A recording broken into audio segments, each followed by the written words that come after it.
Tufts University is postponing a talk by Anthony Scaramucci, who was briefly a spokesman for President Trump, after he threatened to sue a student who wrote an unflattering opinion piece about him in the student newspaper.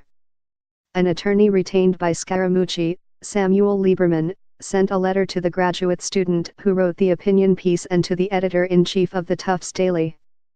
The letter explained that Lieberman's firm had been retained to pursue claims arising from blatantly false and defamatory statements, and demanding a retraction of certain statements and an apology. The letter was published by the Boston Globe. The news sparked an online debate about freedom of speech and freedom of the press on college campuses. Lieberman did not immediately respond to a request for comment Monday. In the letter, he cited a case in which even statements that contained some amount of opinion were found to be defamatory when they claimed a public official had been unethical, and wrote that Scaramucci has never been charged nor found to have committed any ethical violation. A spokesman for Tufts, Patrick Collins, said in a written statement Monday that the Boston area school is disappointed by Scaramucci's action. This fall, more than 200 students signed a petition arguing Scaramucci is not qualified to serve on the board of advisors for the Fletcher School of Law and Diplomacy at Tufts. The university has been working to facilitate a conversation that had been scheduled for Monday evening between Fletcher School students and Mr. Scaramucci about his background, experience, and the petition calling for his removal from the Fletcher School Board of Advisors, Collins said.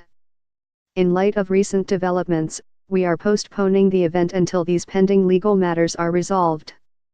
Scaramucci, a 1986 graduate of the university, was appointed to a 5-year term on the board in 2016.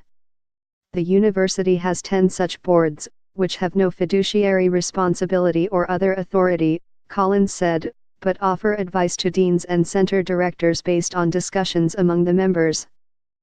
Scaramucci did not respond immediately to a request for comment Monday, but he responded publicly on Twitter, saying, "All I need is an apology and correction. Get the facts right. Defamation is not unflattering coverage. It's defamation." He also wrote, "I asked for an apology.